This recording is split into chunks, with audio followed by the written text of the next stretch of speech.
যখন কারো প্রতি গভীর ভালোবাসা এবং অদ্ভুত আকর্ষণ সৃষ্টি হয় তখন অনেক সময় মন অস্থির হয়ে যায়। বিশেষ করে যদি সেই ভালোবাসা এমন কারো প্রতি হয় যিনি বয়সে অনেক বড় এবং পারিবারিক ঘনিষ্ঠ সম্পর্কে যুক্ত, তখন দ্বিধা আরও বেড়ে যায়। এমন অবস্থায় একজন লাজুক স্বভাবের ছেলের জন্য এই অনুভূতিগুলো বোঝা এবং এগিয়ে চলার উপায় খুঁজে পাওয়া সত্যিই চ্যালেঞ্জিং। আমার জীবনে এমনই একটি পরিস্থিতি এসেছিল যখন আমি অনুভব করলাম দুজন নারীর প্রতি আমার একসাথে গভীর টান। একদিকে আমার মামি, যিনি মাতৃসুলভ ব্যক্তিত্বের অধিকারী, এবং অন্যদিকে আমার খালা, যিনি প্রাণবন্ত এবং সদা হাস্যোজ্জ্বল। এদের প্রতি এই অনুভূতিগুলো আমাকে মানসিকভাবে দ্বিধাগ্রস্ত করেছিল। তবে সমস্যা এখানেই শেষ নয়। মামি এবং খালার মধ্যে কিছু ব্যক্তিগত মনোমালিন্য ছিল যা পরিস্থিতিকে আরও জটিল করেছিল। আমি একদিকে নিজের আবেগ সামলানোর চেষ্টা করছিলাম, অন্যদিকে এই দুই নারীর মধ্যে সমঝোতা আনার চেষ্টা চালাচ্ছিলাম। কিন্তু প্রশ্ন থেকেই যায়, কিভাবে একজন তরুণ নিজের আবেগকে সামলাবে এবং সঠিক সিদ্ধান্ত নেবে?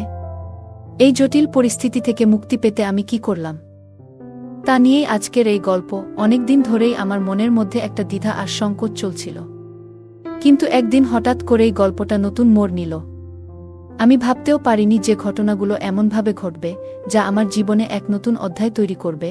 আমার মামি সেদিন দুপুরে আমাকে থামিয়ে দিল।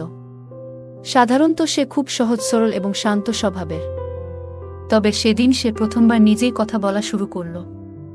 আমি ভীষণ লাজুক স্বভাবের কারণে আমি কখনো সাহস করে নিজের মনের কথা প্রকাশ করতে পারিনি, কিন্তু সেদিন মামি যেভাবে এগিয়ে এলো তা আমাকে অভিভূত করল। তার এই অপ্রত্যাশিত উদ্যোগ আমাকে এক অন্যরকম আত্মবিশ্বাস দিল। সেদিন বাড়িতে কেউ ছিল না, সবাই বাইরে গিয়েছিল বিয়ের কেনাকাটা করতে। বাড়িতে শুধু আমি আর মামি ছিলাম। কাজের মধ্যে ব্যস্ত থাকার সময় মামি ভেতরের ঘর থেকে আমাকে ডাকল, আরিয়ান, একটু আসো তো তাড়াতাড়ি। ঘরে ঢুকেই দেখলাম মামি আয়নার সামনে দাঁড়িয়ে। সে একটি শাড়ি গুছিয়ে পরার চেষ্টা করছিল। আমাকে বলল, এই শাড়িটা একটু ধরে রাখো তো, যেন মাটিতে না পড়ে। আমি পরে দেখি কেমন লাগে। তোমার কি মনে হয় এটা আমার জন্য ঠিক হবে? আমি হালকা দ্বিধায় ছিলাম, কিন্তু তার চোখের দিকে তাকিয়ে হাসতে লাগলাম। মামি সাধারণত ছোটখাটো গড়নের, প্রায় 4 ফুট 8 ইঞ্চি হবে। অনেকে তাকে নিয়ে মজাও করত, কিন্তু মামি কখনো এসব কথায় গুরুত্ব দিত না। বরং সে সবসময় হাসি খুশি থাকত। সেদিন আমাদের গল্পের শুরুটা এখান থেকেই হয়। মামি আমাকে তার নতুন শাড়ি পরার বিষয়ে মতামত জানতে চাইল। তার সেই সরল প্রশ্ন আর আচরণ আমাকে তার প্রতি আরও শ্রদ্ধা আর ভালোবাসায় ভরিয়ে তুলল। আমার মামি সবসময় হাসি খুশি আর দারুণ ব্যক্তিত্বের অধিকারী। বয়স প্রায় 36, কিন্তু এখনও তার মধ্যে এক অদ্ভুত আকর্ষণ রয়েছে। যদিও তিনি কোনো সৌন্দর্য প্রতিযোগিতার রানী নন, তবু তার সহজ সরল সৌন্দর্য আর ব্যক্তিত্ব আমাকে মুগ্ধ করে। বিশেষ করে তার মনোমুগ্ধকর হাসি আর আচরণ সবসময় আমাকে আকর্ষণ করেছে। গত কয়েক মাস ধরে আমি খেয়াল করেছি মামির প্রতি আমার অনুভূতি আগের থেকে অনেকটাই বদলে গেছে। তার দিকে চেয়ে থাকার কোনো সুযোগই আমি হাতছাড়া করি না। আজ সকালে যখন তিনি আমাকে ঘুম থেকে জাগাতে এলেন, আমি আধো ঘুমেছিলাম। তিনি আমার কাঁধে আলতো করে হাত রাখলেন এবং বললেন, উঠে পড়ো, অনেক দেরি হয়ে গেছে। তার গলায় এক ধরনের কোমল সুর ছিল। আমি ধীরে ধীরে উঠে বসলাম এবং লক্ষ্য করলাম তিনি আমার দিকে তাকিয়ে এক চিলতে হাসি দিচ্ছেন। তারপর তিনি চাদরের কোণা ধরে বললেন, এই চাদরটা একটু ভাঁজ করতে হবে, তোমার সাহায্য লাগবে। আমি তার কথা শুনে কিছুটা লজ্জায় পড়ে গেলাম। তার এই মৃদু আচরণ আমাকে বিব্রত করেছিল, কারণ আমি বুঝতে পারছিলাম আমার মনের গোপন ভাবনা তার চোখ এড়াচ্ছে না। তবে তার সেই সহজ সরল ব্যবহারে আমি আবার শান্ত হলাম। আমার মনে পড়ে ছোটবেলায় মামি আমাকে অনেক আদর করতেন। সেই সময় এসব আচরণ ছিল খুবই স্বাভাবিক, কিন্তু এখন বয়স বাড়ার সঙ্গে সঙ্গে আমি তার প্রতি অন্যরকম অনুভব করতে শুরু করেছি। এটা আমার জন্য কিছুটা অস্বস্তিকর, কিন্তু একই সঙ্গে আকর্ষণীয়। সেদিন তিনি যখন চাদরটা ভাঁজ করছিলেন, হঠাৎ আমার দিকে তাকিয়ে বললেন, তোমার কি হলো? এত লাজুক কেন? তুমি তো ছোটবেলাতেও এমনই ছিলে, কিন্তু এখন একটু বদলানো উচিত। আমি কোনো উত্তর দিতে পারলাম না, বরং চোখ নামিয়ে চুপ করে দাঁড়িয়ে রইলাম। তারপর হঠাৎ তিনি আমার গালের দিকে হাত বাড়িয়ে মৃদু হাসলেন এবং বললেন, তুমি একদম ছোটবেলার মতোই রয়ে গেলে। তবে একটা জিনিস বলি, এই লাজুক স্বভাব দিয়ে কিছু হবে না।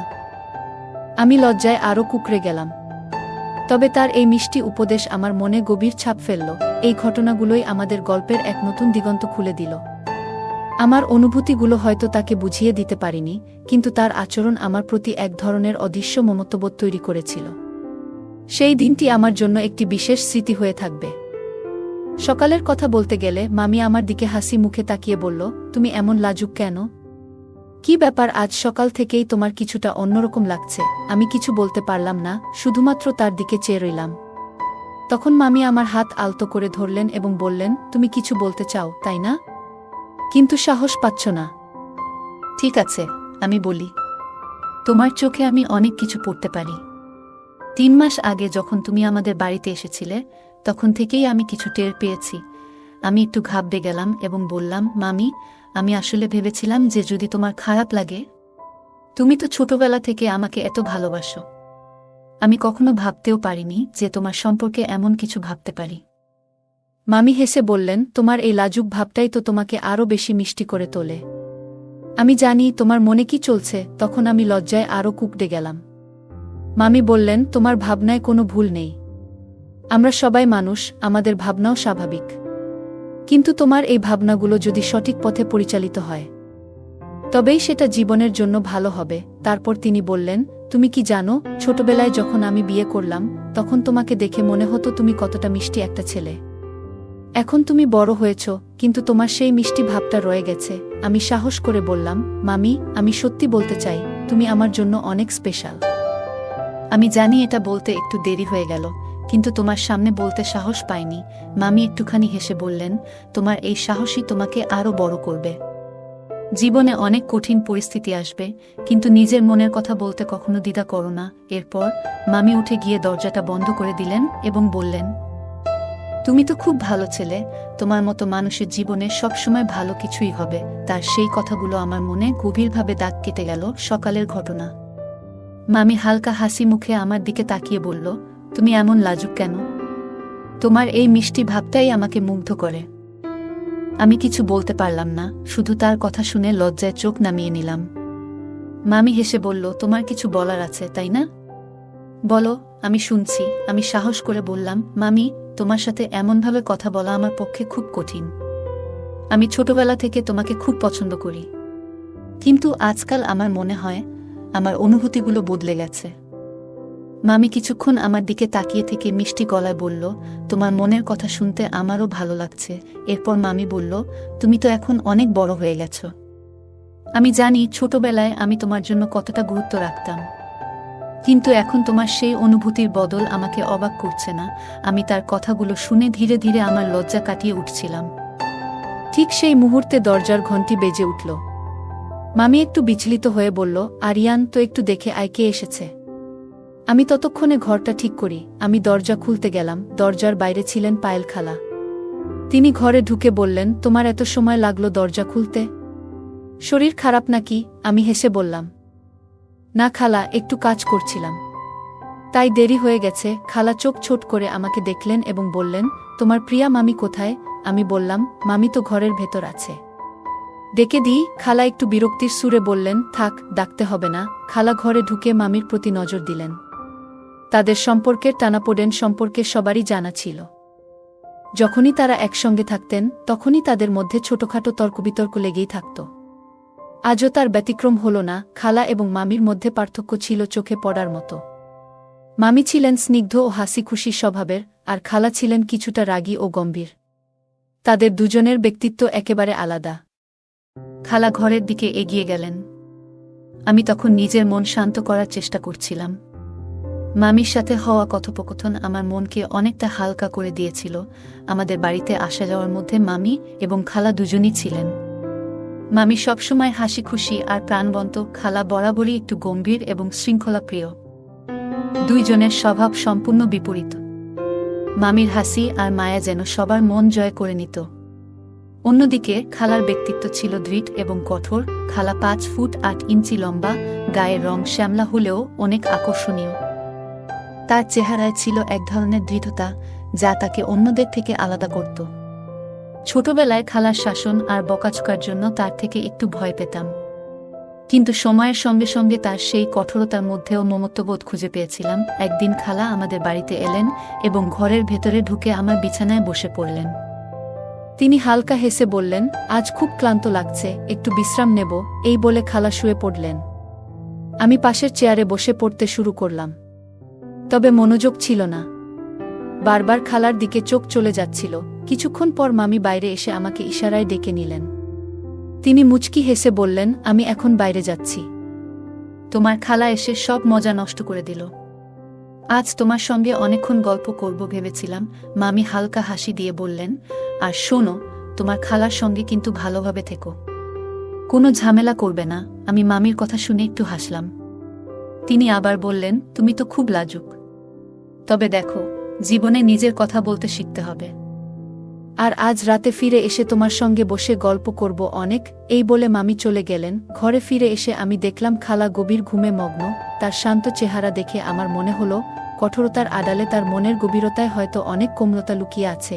এক দুপুরে বাড়িতে মা ও মামি কাজে ব্যস্ত, আমি বসার ঘরে বসে টিভি দেখছিলাম। টিভির সামনে বসে কখন যেন ঘুমিয়ে পড়লাম। হঠাৎ করে খালার ডাক শুনে উঠে গেলাম। ঘুম থেকে ওঠার পর ভেতরে গিয়ে দেখি, খালা আমার বিছানার নিচ থেকে একটি বই বের করেছেন। বইটি এমন একটি বিষয়ের উপর ছিল যা আমার পড়া উচিত ছিল না। খালা বইটি উল্টেপাল্টে দেখছিলেন, আর তার মুখে ছিল এক ধরনের কঠোর অভিব্যক্তি। তোমার কাছে এই বইটা কেন? খালা হঠাৎ জিজ্ঞেস করলেন।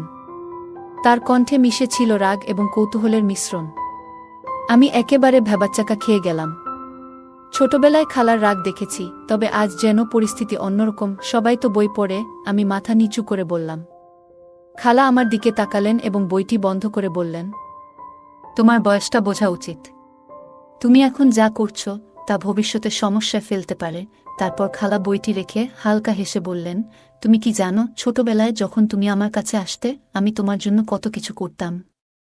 কিন্তু এখন তুমি বড় হয়েছ, তাই নিজের কাজের দায়িত্ব নিতে হবে। এই কথা বলেই খালা আমাকে পিঠে একটা হালকা চাপড় দিলেন। তার মধ্যে কোনো কঠোরতা ছিল না, বরং ছিল স্নেহের প্রকাশ। আমি লজ্জায় মাথা নিচু করলাম। তিনি আবার বললেন, তোমার মামি আজ সকালে যা বলছিল তার মানে এখন বুঝতে পারছি। বড় হওয়া মানে শুধু বয়স বাড়া নয়, নিজের আচরণও বড় হওয়া দরকার। আমি কিছু বলতে পারলাম না। তার কথা শোনার পর মনে হলো, তিনি আমাকে শুধু বকাঝকা করেননি, বরং ভবিষ্যতের সঠিক পথে চলার পরামর্শ দিয়েছেন।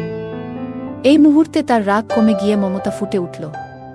আমি ধীরে ধীরে ঘর থেকে বেরিয়ে এলাম। মনে মনে ভাবলাম, জীবনের অনেক জিনিসই শিখতে হবে। আমি ঘরে বসে একটা বই পড়ছিলাম। হঠাৎ খালা এসে দরজার পাশে দাঁড়ালেন। তার চোখে ছিল রাগ এবং মুখে ছিল এক ধরনের কঠোর অভিব্যক্তি। তিনি আমাকে ডাকলেন, এই, এখানে আসো। আমি একটু ঘাবড়ে গিয়ে তার সামনে গিয়ে দাঁড়ালাম। তোমার ওই বইটা কি নিয়ে? এত লুকানোর কি আছে? খালা আমার দিকে তাকিয়ে কঠিন গলায় প্রশ্ন করলেন। আমি ভয়ে থমকে দাঁড়িয়ে রইলাম। ছোটবেলায় খালার রাগ দেখেছি, কিন্তু আজ যেন পরিস্থিতি ভিন্ন। কি বলতে চাইছ খালা? আমি শান্ত গলায় বললাম, তোমার মুখ দেখলেই বোঝা যাচ্ছে কিছু একটা গড়বড় আছে। সবকিছু খুলে বলো, নইলে কিন্তু আমি সত্যিটা বের করেই ছাড়ব। খালা আমার কান ধরে মৃদু টান দিয়ে বললেন। আমি মাথা নিচু করে বললাম, আমি কিছু করিনি খালা। কিন্তু খালা বুঝতে পারলেন যে আমি কিছু একটা লুকাচ্ছি। তিনি বললেন, তোমার মামি তো তোমার খুব খেয়াল রাখে, অথচ তুমি এইসব আজব জিনিস নিয়ে সময় নষ্ট করছো। তার কণ্ঠে ছিল হতাশা আর চোখে ছিল রাগের ছাপ। আমি আস্তে আস্তে বললাম, খালা, আমি দোষ করতে চাইনি। খালা একটু নরম সুরে বললেন, তোমাকে বুঝতে হবে, আমরা বড়রা তোমাদের ভালো চায়। মামি তোমাকে ছোটবেলা থেকে কত ভালোবাসে, আর তুমি এসব করছো। তোমার দায়িত্ব হলো সঠিক পথে চলা। তার কথায় আমার ভেতরে এক ধরনের অপরাধবোধ কাজ করল। আমি মৃদু স্বরে বললাম, খালা, আমি আর কখনো এমন কিছু করব না। খালা আমার মাথায় হাত রেখে বললেন, এই হলো কথা। কিন্তু ভবিষ্যতে এমন কিছু করো না যা তোমার বা তোমার পরিবারের সম্মানের ক্ষতি করতে পারে। আমি লজ্জিত হয়ে তার কথা শুনলাম। খালার কঠোর কথার মাঝেও তার ভালোবাসা প্রকাশ পেয়েছিল। আমি খালার দিকে তাকিয়ে খুব মৃদু গলায় বললাম, তুমি সত্যিই খুব ভালো খালা। আমার সবকিছুর খেয়াল রাখো। খালা অবাক হয়ে বললেন, খেয়াল রাখা মানে কি? এসব কথা বলা, এসব তোমার মাথায় কেন আসে? আমি একটু লজ্জিত হয়ে বললাম, খালা, ছোটবেলায় তুমি আমাকে অনেক বকতে আর মাঝে মাঝে মারতে, কিন্তু তারপরও তোমার আদরটা সবসময় আলাদা ছিল। সেই জন্যই তুমি আমাকে অনেক পছন্দের। খালা কিছুক্ষণ চুপ করে রইলেন। তারপর বললেন, তোমার মামিকে কেন এত পছন্দ করো? সে তো ফর্সা, সুন্দর, আর আমি তো কালো, সাধারণ। তাহলে? আমি কিছুক্ষণ চুপ করে থেকে বললাম, তুমি কালো নও খালা, তোমার গায়ের রং তো সুন্দর, আর তোমার চুল, তোমার হাসি, সবই আমার খুব ভালো লাগে। খালা হেসে বললেন, তোমার কথা শুনে মনে হচ্ছে তুমি বড় হয়ে গেছ, কিন্তু আমার কাছে তো তুমিই সেই ছোট্ট ছেলেটা। তার চোখে একটা মমতার আভা ছিল। আমি বললাম, খালা, তোমাকে আর মামিকে আমি খুব পছন্দ করি, তোমরা দুজনই আমাদের বাড়ির প্রাণ। খালা বললেন, তাহলে ভালো করে পড়াশোনা করো আর বড় হয়ে আমাদের গর্বিত করো, আর এসব আজব চিন্তা মাথা থেকে ঝেড়ে ফেলো। আমি মাথা নিচু করে বললাম, ঠিক আছে খালা। 000। আমি তখন তাকিয়ে আছি। খালা কিছুক্ষণ চুপচাপ দাঁড়িয়ে রইলেন। তারপর তিনি হঠাৎ আমার কাছে এলেন এবং বললেন, তুমি তো অনেক বড় হয়ে গেছ। 10 মিনিটের মধ্যেই তিনি উঠে দাঁড়ালেন, কিন্তু কিছু না বলেই বাইরে চলে গেলেন।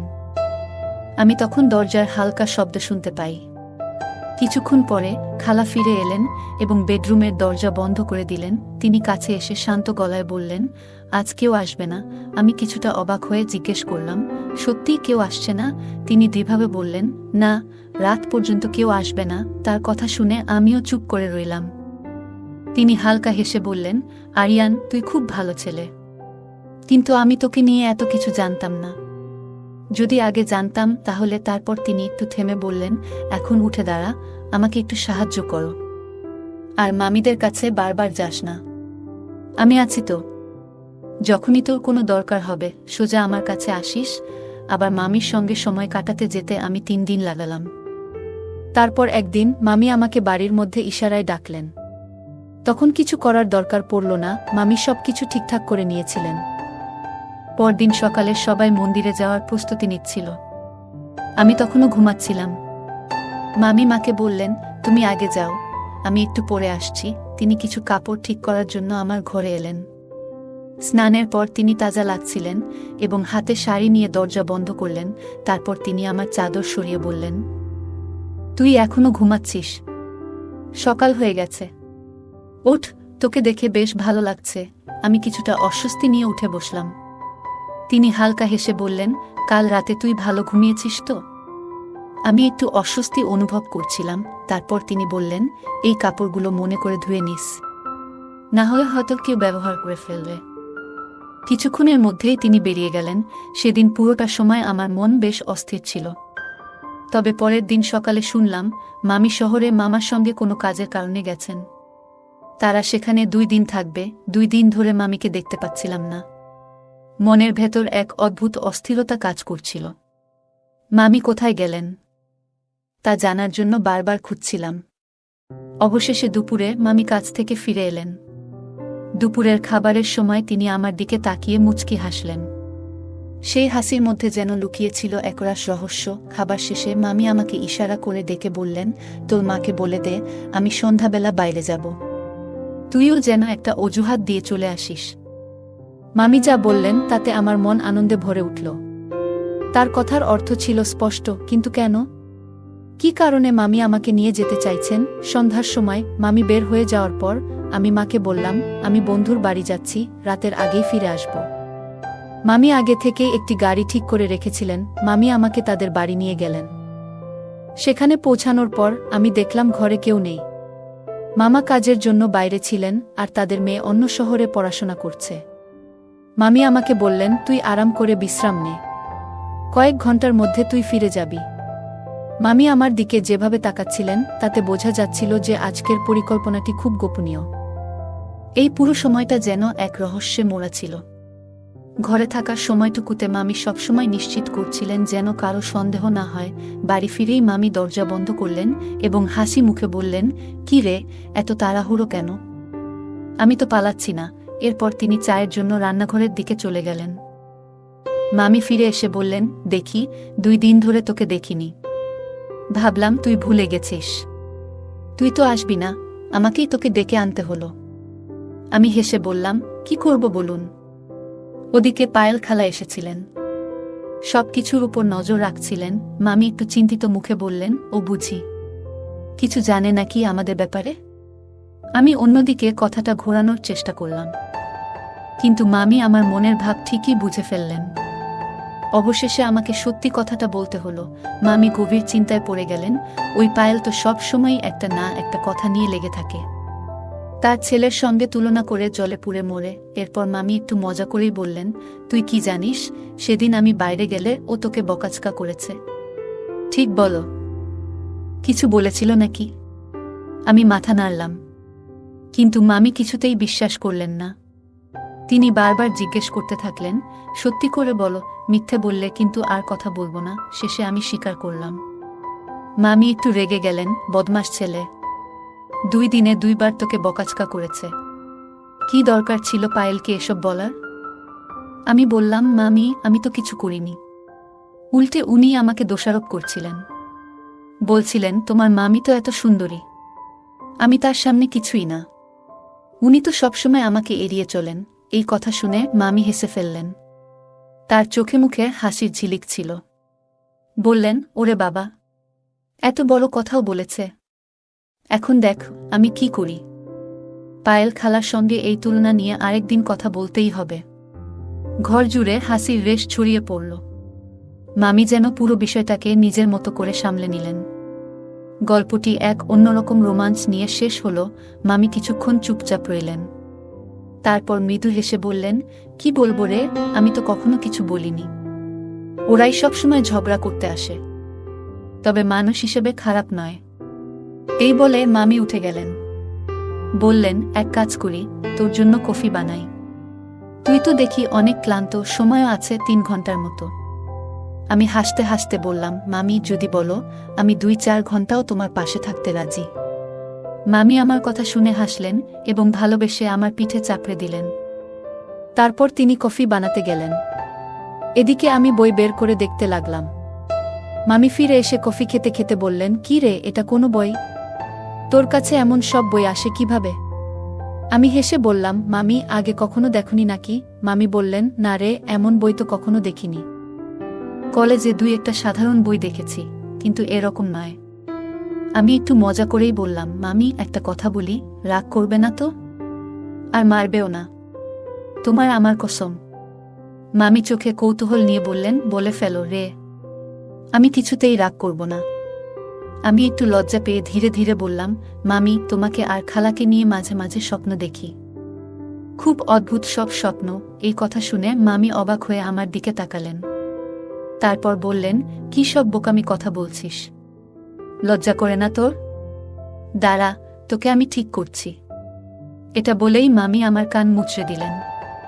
আমি কষ্টে চিৎকার করে বললাম, মামি প্লিজ, আমি তো তোমার কসম খেয়েছিলাম। মামি হেসে বললেন, কি বোকা ছেলে রে তুই। এরপর তিনি বইগুলো হাতড়াতে লাগলেন। বই দেখতে দেখতে তার মুখে আবার সেই মিষ্টি হাসি ফুটে উঠল। আরিয়ান সেই দিন রাগ এবং লজ্জায় লাল হয়ে গিয়েছিল। মামি হেসে বলল, ঠিক আছে, এখন যাও, বিয়ের অনুষ্ঠানের ভিড় মিটে গেলে দেখা করো, তখন দেখি কেমন করে সব ম্যানেজ করো। সেই রাতের অনুষ্ঠানে অনেকেই ছিল, কিন্তু আরিয়ান খেয়াল করল যে মামি এবং তার খালা কোথাও দেখা যাচ্ছে না। কিছুক্ষণ পর সে দেখে তারা দুজন এক পাশে দাঁড়িয়ে গল্প করছে। মামি বেশ কিছু বলছিল, কিন্তু খালা তার কথা মন দিয়ে শুনছিল। আরিয়ান ভাবল, এটা তো বেশ অদ্ভুত ব্যাপার। পরদিন সকালে আরিয়ান আবার মামির সঙ্গে কিছু সময় কাটানোর সুযোগ পায়। তখন সে তার মনের কথা খুলে বলে। মামি মুচকি হেসে বলল, তুমি সত্যিই কি আমার প্রেমে পড়েছ, নাকি আমাকে দেখলেই তোমার মাথা গরম হয়ে যায়? আরিয়ান লজ্জা পেয়ে বলল, না, আসলে খালা বলেছিলেন তুমি এখনো অনেক সুন্দরী, এই বয়সেও বিয়ে করলে ঠিক মানাবে। মামি তখন আরিয়ানকে অবাক হয়ে তাকিয়ে বলল, তোমার খালা বলেছে? আমি তো ভাবছিলাম সে আমার চেয়ে সুন্দর, কিন্তু তার আমার উপর এত রাগ কেন, সেটা বুঝতে পারি না। আরিয়ান উত্তরে বলল, আমি খালাকে বলেছিলাম তুমি তার উপর রাগ করো না, আর খালা বলেছিল সে বুঝতে পারে না তুমি কেন তার উপর রাগ করো। মামি তখন একটু চুপ করে থাকল, পরে হেসে বলল, ঠিক আছে, দেখা যাক সামনে কি হয়। সেই রাত থেকে খালা এবং মামির মধ্যে আর কোনো ঝগড়া হয়নি। তারা একসঙ্গে হাসি খুশি গল্প করতে শুরু করল। এমনকি একদিন আরিয়ান দেখে তারা একসঙ্গে কোনো কৌতুকে উচ্চস্বরে হাসছে। এরপর দিন ছিল রিসেপশন। সবাই প্রস্তুতি নিয়ে চলে গিয়েছিল, শুধু বাড়িতে ছিল আরিয়ান, মামি এবং খালা। মামি একটি গহনার হুক আটকে দিতে পারছিল না। সে আরিয়ানকে ডেকে বলল, এই আরিয়ান, একটু আসো তো, এই হুকটা আটকে দাও। খালা তখন নিজের চুল ঠিক করছিল, তাই ভেতরে চলে গেল। আরিয়ানও যেতে চেয়েছিল, কিন্তু থেমে গেল। দরজার ফাঁক দিয়ে সে দেখতে লাগল মামি পুরো সাজগোজ করে দাঁড়িয়ে আছে। সন্ধ্যার আয়োজন চলছিল, আর মামির গলার নেকলেসের হুক আটকে দিতে সমস্যা হচ্ছিল। সে বলল পায়েল খালাকে, একটু দেখো তো, হুকটা আটকে দিচ্ছি না। খালা এসে বলল, আচ্ছা দাও, আমি দেখছি। কিন্তু হুকটা বেশ ঢিলা ছিল। খালা আশেপাশে কিছু একটা খুঁজে দেখতে লাগল। কিছু না পেয়ে শেষ পর্যন্ত সে দাঁত দিয়ে হুকটা ঠিক করল। মামির চোখে কৃতজ্ঞতার ঝিলিক ফুটে উঠল। খালার এমন আচরণে মামি একটু চমকে গেলেও নিজেকে সামলে নিয়ে সোজা হয়ে দাঁড়াল। শেষে হুকটা ঠিক হয়ে গেল। মামি মুচকি হেসে বলল, পায়েল, একটা কথা বলি, রাগ করো না। তোমার এই শাড়িতে তুমি সত্যিই দারুণ লাগছো। পেল খালা একটু লজ্জা পেয়ে বলল, ধন্যবাদ, কিন্তু তোমার সাজও কম সুন্দর নয়।